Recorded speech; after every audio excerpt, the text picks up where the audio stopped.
welcome back to HealthSparx, featuring the brightest entrepreneurs and innovations in the health and technology arena. I'm your host, Michael Walsh. Thanks for stopping by. I got to tell you, right now, at the time of recording this, it is 6:15 a.m. Central Time. Reason I'm up so early is because my guest today, Jason Berek-Lewis, is literally on the other end of the planet. He's in Melbourne, Australia, I believe. So it's going to be like 9:15 or 9:30 by the time we kind of get this rolling here for him. So up early, ready to go, lots of caffeine, excited about the show, excited about the day. So thanks for stopping by to hang out for a bit. HealthSparx, what's it all about? We're breaking down what's going on in healthcare and technology these days, and in bites you can actually chew on. And if anything, today's episode proves it. No matter where you are in the world, healthcare is a huge priority right now. Lots going on. So HealthSparx is all about bringing you awesome stories about kind of the cool, innovative stuff going on right now, and breaking down, too, just how to do it, just in case you're interested in actually getting a startup up and going of your own. So thanks for coming. Thanks for spending some time. Before we get into the show today with Jason Berek-Lewis from Healthy Startups, a couple quick reminders. Please, please, please subscribe to the show. This is a great way for me to just deliver content straight to your mailbox, and also a way for me to send you other cool stuff along the way. So subscribe here on the website or go to healthsparx.com/subscribe. Would really appreciate it. Thank you. Also, as always, thanks a bunch to Satori Tech Solutions. These guys continue to be a valuable asset for me, both here for HealthSparx and for my own healthcare startup. So thank you, Satori. Check them out, satoritechsolutions.com. They are fantastic. So if nothing else, let's jump into the show. All right, today on HealthSparx, I'm joined by a very special guest coming to us from literally all the way around the world in Melbourne, Australia. It's like 10 p.m. his time at the time of recording. It's Jason Berek-Lewis. It's a buddy of mine. He's the founder of Healthy Startups, a startup health technology blog very similar to HealthSparx that he's had going here for a couple years. Jason, how are you, my man? Welcome to the show. I'm fantastic. Thank you so much for having me on. And it's just really amazing that we've managed to connect with each other through Twitter. So just a really good call out for the benefits of social media. Yeah, for sure, man. I really couldn't agree more. Jason reached out to me about a month or so ago via Twitter, and we've had a chance to kind of get to know each other here over the last couple of weeks, and I wanted to get him on the show to kind of chat about things out in Australia and talk about a little bit about his story. So let's jump straight in. Before we talk about Healthy Startups, let's get a little bit of background on you. So give me the scoop. Sure. So the way I came to Healthy Startups was that I've been in and out and around the health system in Australia for a very long time. I'm 39 years old. I was born with a heart condition and had 3 open heart surgery operations between the ages of 2 and 7. So I've been around the hospital side of things. I've been in my fair share of ambulances. I've been in and out of cardiologists and general practitioners, family medicine practitioners,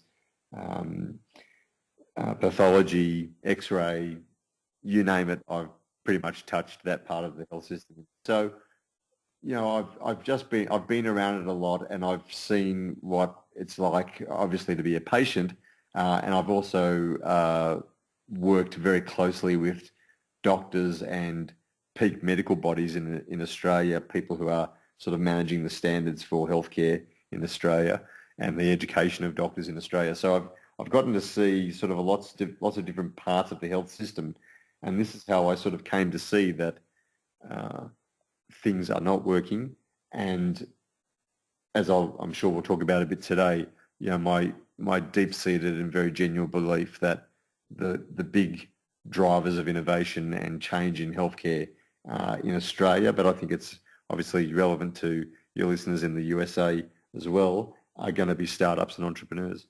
Totally, and we've talked about that before, you know, both here in the U.S. and there in Australia. There's a lot of change going on right now politically, you know, healthcare reform being rolled out from, you know, Big Brother, the federal government, and, you know, a lot of the innovation, a lot of the change that we're going to see here in the next 3 to 5 years, it's not going to come from there. It's going to come from, you know, the entrepreneurs in the space. So, all right, so getting a Healthy Startups a little bit here. When did this kind of first come about? When did you get this whole thing started?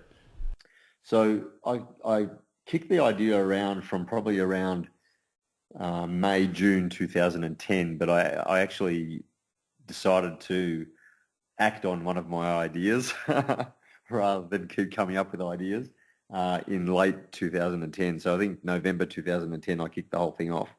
And it was a very slow build. It took about a year to get traffic up, but then things really exploded.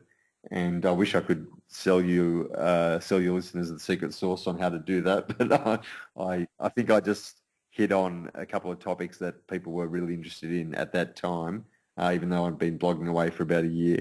But I think it takes you, you know, I'm sure you found this as well. When you start doing this, and I'd been blogging for years about things like pop culture and politics and movies and things like that. Yeah, I was just going to ask, was Healthy Startups your first blog? No, it was about my fourth. And most of the other ones were done anonymously. But it takes you a long time to find your voice, even if I've been writing pretty much my whole life. I wrote my first book when I was about 7 years of age or something like that, which was a complete rip-off of Star Wars, but that's okay. It was never published, so George Lucas can't sue me. But yeah, it took a while to find my voice in blogging, and then obviously when I started Healthy Startups, it took a while to really get the groove of what I wanted to talk about and what I was trying to achieve with the blog, rather than just blogging for blogging's sake. Right. So I'm curious. I mean, what was the initial driver really behind this? Like, what type of content were you looking to produce, and the target audience kind of behind that content as you got this going?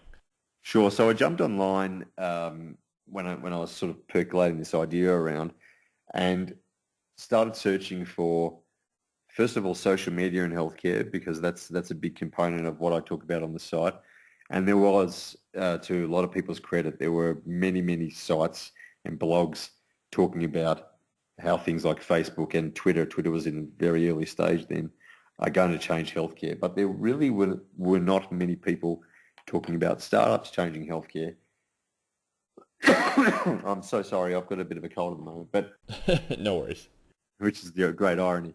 But there really weren't many people talking about startups in healthcare, and I think we're at that point where every man and their dog was out there making an app for something, and all of a sudden, just little bits and pieces started to drop, pennies started to drop for people, realizing that healthcare was an area that really needed to be looked at and could be very positively impacted upon by these technologies. So Healthy Startups kind of really took on this form of being able to share, kind of like HealthSparx, like great content about, not only just startups, but also like just, real industry type of expertise and real know-how about how to kind of get all this stuff going and all the stuff really going on in the space, right? Absolutely. I used the blog as an opportunity to reach out to some really cool startups that I'm sure your listeners have heard of, but if they haven't, they should check them out. People like Sick Weather, which is a US-based aggregator of mentions of illness on social media. They were one of the first startups that I interviewed for my site, and they remain, in my view, really great inspiration for me for the way that they've gone about mining social media and turning it into a tool for tracking illness. And from there, I guess, once I had 2 or 3 guest posts from startups, I really wanted to create a platform for startups, much in the same way that HealthSparx is a platform for healthcare entrepreneurs. And my vision for that, for my site, was an opportunity for people to come from around the world. So I've had people from India, I've had people from the United Kingdom, I've had people from Australia, people from the US writing guest posts about what they're doing to change healthcare, because it's not possible. There's so many complexities to healthcare around the world. It's not possible to have sort of one approach to things. And healthcare systems are very, very different. But there's one thing that I think you and your listeners would know very, very well. There's something that unites everything that's going on in this space, and that is that the patients are just frustrated at not being able to access the care that they want. They're frustrated about uh, you know, when I was a cardiac patient in the government system in Australia, I used to go for a cardiac checkup every 6 months. I'd see a different doctor every time. I'd sit down in the consulting room after waiting 2 hours to see them. They'd open up my file and they'll go, "Oh, you're Jason Berek-Lewis, is that right?" "Yes, I am." "So tell me about your heart history." And Yikes. so you'd have to go through the whole thing, and you knew it was a waste of time because they were running hours behind. You had half an hour with the doctor, and in 6 months' time, when you had your follow-up appointment, you weren't going to see that doctor anyway. So, Yeah, and how much did it cost you for that doctor's visit? well, in Australia, that was government funded, so it actually didn't cost me anything. Um, but I know that in the health reform debate that you've had in the US for the last couple of years, there's been a lot of people who have referenced Australia as being a great model to follow. Um, in many areas it is, but in some areas where you find yourself uh, as a long-term patient with a chronic illness, finding yourself knowing more about your condition than the student intern doctor who's seeing you in a public hospital. Uh, yeah, I'll leave it at that. Yeah, so clearly you've had plenty of experience here with the healthcare system to really dwell upon as you've got healthy startups going. That's right. All right, so I'm curious, as you've spent the last couple of years building out the content for healthy startups, how many followers? You mentioned that you've been able to kind of talk with people all over the world. How many followers have you really put together for the blog, and kind of how are you keeping track of all that? This is the trick with statistics, isn't it? You can find stats on anything, but the blog is up to about 8,000 uniques a month. Wow. In traffic. Most of that is sourced from the US, Europe, India, Brazil, South America, and quite a lot from Australia. And then, the thing that I love about Google Analytics is you can pull up this map and you can see where your readers are. And from time to time, I have readers in Africa or in the Middle East, and I'm really interested in sort of reaching out to people in those areas because there's a lot of work being done, particularly in Africa, around using mobile phones, very cheap Android phones, as mobile health tools. And there are a lot of startups that are coming from the US and Europe and the UK and going into Africa with that model for sharing health information. But there's also a lot of local startups, people who are realizing that, as I said, you can spend $30 on a device that can absolutely change the healthcare outcomes for people by putting them in contact with other patients or putting them in contact with doctors anywhere in the world. And this is where we're going. Excuse me. This is where we're going, where I'm going to be able to walk into a shopping mall anywhere in Australia. There'll be a little booth. I can go and sit down. There'll be a camera in the booth. There'll be a blood pressure monitor. There'll be a heart rate monitor. There'll be some sort of breath analysis tool. There'll be a tool for doing very simple bloods. And there'll be a doctor on the other side of the TV screen who'll probably be in India. And it'll cost me less than going to see a doctor in Australia. That's where we're going. Yeah, it's incredible what's going to happen here in healthcare. Absolutely. And there are startups doing that in America already. I apologize to them because their name doesn't leap to mind straight away, but you and I have spoken about it previously. There are people who are doing this already, and that's sort of what I'm talking about. People going outside the traditional boundaries of the healthcare system, saying you don't need to go to a medical center, sit in a waiting room, wait half hour past the time of your appointment, go in and see a doctor. Soon you'll be able to see a doctor wherever you are. All right, so I'm curious. I know you said that there's no, like you mentioned a second ago, there's no secret. There's no secret you used here to really build this up. It's taken some time, but what's worked for you? Like, how have you captured people's attention with your blog? Like, how do you get people to actually come to the site, and once they're there, actually like keep coming back to the site? I mean, because that's something that's real important when developing something like this. I know it takes time, but what can we share with people that has worked for us that, maybe that it would work for them as well? So the really clear lesson for me was the comparison between the success that I've had with Healthy Startups versus the lack of success that I had with the previous blog. I ran a blog for 2 years about the PR industry and what the key trends were in social media and crisis communications and public relations and advertising. And the reason why that blog didn't get traction wasn't because I was putting out poor content or I wasn't putting out enough content. The reason why it didn't work was because it was too broad. And I, as this single guy in Australia, was competing against the likes of very big, very well-known personal brands in this space, people like Gary Vaynerchuk, people like Chris Brogan, that are talking about social media and how it's changing business, how it's changing public relations, how it's changing advertising. It's too broad. So the way I think is the best way to build an audience is to go niche, find a niche, and then within that niche, find an even smaller niche. And it sounds completely counterintuitive, right? Because you're producing content that is so specialized that it's only going to be relevant to a small section of the internet. But yeah, but the internet's huge. the internet is huge. I mean, even if you're capturing the niche of the niche, it still could be like several million people, Absolutely. But it's much easier to break through the noise. There's a lot of people running blogs about social media. There's a lot of people running blogs about technology. When I started Healthy Startups, my vision was to be the Mashable or TechCrunch of healthcare, but it was too big.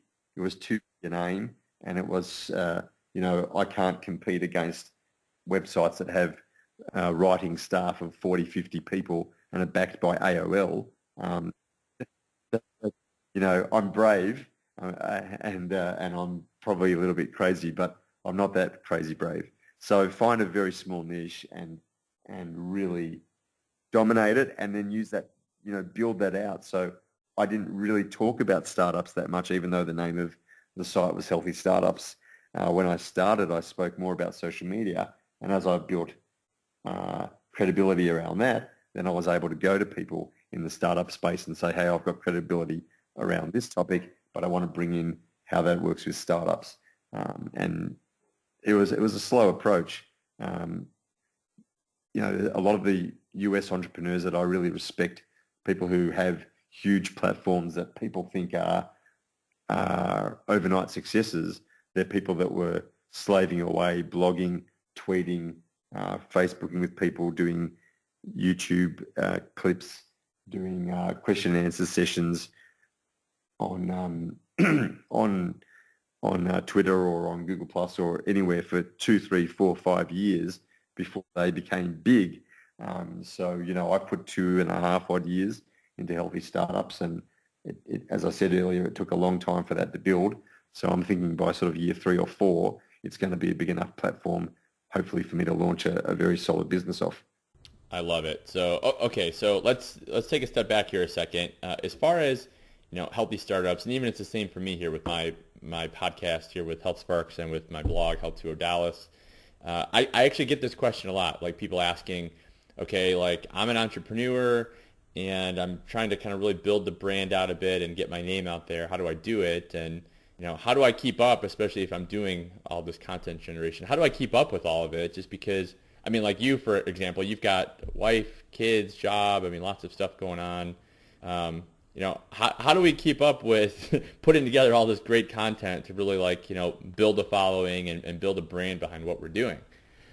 First thing I'd say is don't take my advice, because I think it's been about 6 weeks or so since I posted. But I've been in the middle of looking for work, so that's obviously the blog has been a bit of a low priority in that regard. But I do spend a lot of time on social media, and I think that you can see that as being not productive and wasting time. But that's actually where I get most of the ideas for what I'm going to blog about. What are the key issues that are floating around in healthcare right now? What are the things that are sparking discussions? What are the things that people are wanting to talk about? And what I've found really valuable is just scanning through sites like search.twitter.com or just looking at hashtags in Twitter and seeing what are people sharing, what content are people sharing. So you end up building up this little treasure trove of little tricks that if I do occasionally, I'll be really honest with your listeners, if I occasionally see that the traffic is severely dipping for healthy startups, I'll write a post like 7 key ways to achieve X, or do one thing to be, successful in your PR for your startup or something like that. So you do occasionally have to write those, if you borrow a Hollywood term, the summer blockbuster tent pole movie type approach where you can write an absolutely outlandish post that says, startups are going to cure the US budget deficit through creating mobile health apps only. That sounds completely ludicrous, but people will listen to you. Or do crazy things. And what I mean by that is, very early on Twitter, I was contacting those people that I looked up to who inspired me a lot and saying exactly that. I look up to you, you inspire me, I've gone off and done this thing. How do you think I can improve it? And I had the chutzpah to do that, and I've spoken in quite a lot of detail with people like Chris Brogan from chrisbrogan.com, Julian Smith, from inoveryourhead.net. Chris and Julian are New York Times bestselling authors of two really critical books, Trust Agents and The Impact Equation. I've spoken with them a lot on Twitter. I've spoken with Gary Vaynerchuk a lot on Twitter. I've spoken with Jason Falls, who's another social media guy on Twitter. I've spoken with this crazy guy called Michael Walsh on Twitter. So, you just got to have the chutzpah to actually approach the people that you think are the influencers and get on their radar. And you might think, well, I'm just running this tiny little blog over here and no one's paying attention to me. But you know what? No one pays. This is one thing I've learned through more than a decade in the PR industry. No one pays attention to you until you make them pay attention to you. So, I've literally had to, for PR reasons, go and grab a television news crew and drag them kicking and screaming to film an event that I was running for a healthcare organization, because otherwise I wasn't going to get any coverage for my clients. So the same thing, you have to do the same thing for your platform. You literally have to get it in front of people and drag them there through content, but also through interacting with people and sharing other people's content. That's been a really, really key tactic for me. Yeah, it's a good piece of advice, right? I mean, that's just kind of the essence of being an entrepreneur. I mean, whether it's you're creating your own podcast, your own business, whatever it is, like, especially nowadays, like, you just don't wait around, don't ask for permission, right? Just get out there and hustle and kind of make things happen, and good things are going to happen for you. And have an opinion. The ability to use a very simple site like I use called Squarespace.com. I don't get an affiliate payment for that, or WordPress or whatever the platform is. The platform doesn't matter anymore. We have for the first time in human history, the ability to publish whatever we want without needing to go through the Rupert Murdochs of the world or the CNNs of the world or whoever it is. You can have your own platform, and Michael, you're doing that with HealthSparx. I'm doing that with Healthy Startups. I was just on Skype just before I spoke with you with a guy who I tweeted his contact information to you, who's gone off and he's built his own platform to talk about how he's changing healthcare. We don't need permission to do this anymore. I spoke at a patient conference in Australia, in Sydney in March. Richard Branson spoke as well, which was very interesting, very quirky. But I was saying to people who have chronic health conditions who are perhaps feeling isolated or embarrassed about their condition or feel it's hard to talk to other people about their condition. They don't need permission to do that anymore. You can go and create a WordPress blog and be up and running in 15 minutes and start talking, or you can get onto Facebook, or you can get onto health-specific social networks, or you can use Twitter chats. We are all very, very empowered now to do that, which I think is just amazing.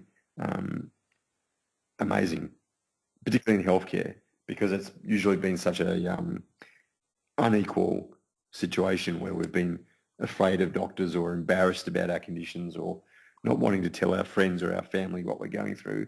Well, now you can find someone online who will understand you.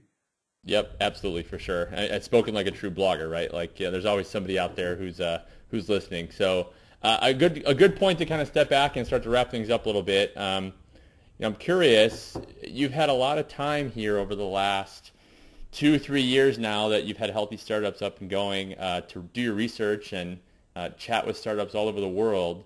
So I'm curious what you would say to entrepreneurs out there that are looking to get into the health and technology arena and get something started of their own. What advice you might share with them that you've kind of learned here as you've gone through this whole process of building healthy startups and building the following from the ground?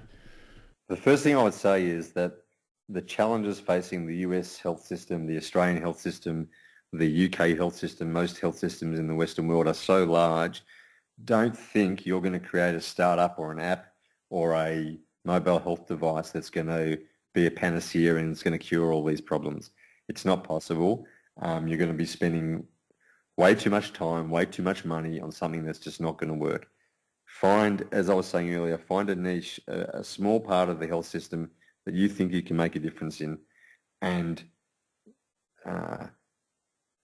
focus on it like a laser and get to know people in that space and ask them, what are the problems? There are too many startups who launch with really great graphic design and a really beautiful looking website and a great UI, but they're not solving a real issue. And unless you're solving an issue, you're not going to get customers. And you can have the best VC, you can have the best advice, you can have, as I said, the most beautiful looking mobile app, but if no one's buying, then what are you achieving? You're not really achieving anything. So do a lot of research on what that niche is and speak to a lot of people. That's what I'm finding. I haven't come up with, outside of my blog, I haven't come up with my health startup. I wanted to run a health startup at some point in the future, and I just don't stop talking to people in healthcare. I don't waste time, and people will take this possibly the wrong way, but I don't waste time on Facebook talking about bands that I'll never see live, or TV shows where the actors don't really care about who I am and the writers don't really care about who I am, because I'm just one of a couple of billion of people who watch their show. I spend time in the niche that I love and the space that I love. And yes, I have a whole lot of interests outside of healthy startups, but I've had to put a lot of them on ice because I want to build a brand and I want to change the health system. Sounds crazy, but no, it doesn't sound crazy at all. I totally know what you mean. Being in this space comes with its fair share of sacrifice. I definitely get it. Yeah. And I definitely know what you mean too, with kind of targeting that one area and just going after it. We've gone through the same process in all of our research and development. And you have a very singular vision for CarryLoop. So I hope I'm pronouncing that correctly. Yep, CarryLoop. Yeah. So you have a very specific, like I was saying a minute ago, you've got a very specific idea of what you're trying to achieve. You're not trying to build Google for healthcare or Apple for healthcare or this massive brand. You're focusing on a small monetizable niche that you think you can make a name for yourself in. And the really interesting and exciting thing that I want to leave people with is, don't think that the health project that you're working on now is going to be the only health project you're ever going to work on, because what you're going to learn through CarryLoop, what I'm going to learn through the health startup that I'm working with now, will be applicable and be able to be used on other projects and other startups and other collaborations in the future. And part of what you and I are trying to do is share that knowledge so that a lot more people can jump into this sandbox, and there's going to be plenty of money to be made. But more importantly, there's plenty of things to change in healthcare. Yeah, it's fantastic advice. There's going to be so many problems here for the next 3 to 5 years that really need solving. Yeah, take a pick, guys. You know, like if you're out there thinking about getting something started, I'm sure you've got some great experience to dwell on. So pick something and just really go after it. Dominate it as best you can, and that's how you can really make a difference in this whole thing. So, Jason, it's been an absolute pleasure, man. I mean, I know it's late for you. But really looking forward to having you here on the show and chatting some more about all the issues going on, not only just in Australia, but also over here in the United States, and kind of comparing and contrasting. And maybe we come up with some great ideas and some great things that we might be able to do together at some point. I'm really looking forward. It's been awesome. So again, thank you so much for coming on the show. Yeah, I just want to interrupt you for 1 second. If you're listening to this and you want to change healthcare, get in touch with Michael, because he needs great guests on his show. Yeah, definitely. Guys, I mean, I would love to have anybody listening. I would love to have you on the show to share your story. So, and again, Jason, his website is healthystartups.com. Definitely check it out. I'll post a link here on the episode page, as well as his social media accounts. And Jason, who knows? Maybe at some point you and I, maybe what we do is we team up. Maybe we do a show where we both host and we get some worldly startups to come on and chat with us. So maybe that's something to think about. That'd be awesome. All right, awesome. Well, until then, we'll talk to you soon, my man. Thank you so much. All right, and that is it for today's show. I swear to God, I'm going to be trying to speak in an Australian accent all day now. I can just tell. Jason, thank you so much for being on the show, man. It was a blast. I'm really, really excited about what you're doing out in Australia, and really looking forward to all the fun stuff that we're going to be able to kind of do across the world. The sky's the limit, man. So thanks for being part of the show, and I hope everybody enjoyed it. A couple last reminders before we sign off here. I would love some feedback. I know I keep saying this. For those of you listening out there, hopefully you've made it all the way to the end of the show. Send some feedback this way. How am I doing? Do you like the guests I'm having on so far? Do you like the website? Do you like the content? Do you hate it? Just bring it on. Seriously, like, you're not going to hurt my feelings at all.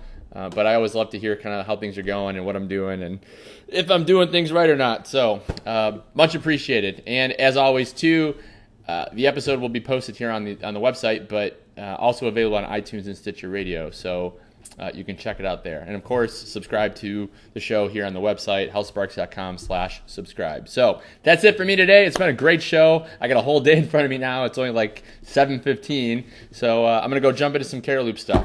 Hope everybody's doing well. Talk to you guys soon. Thanks.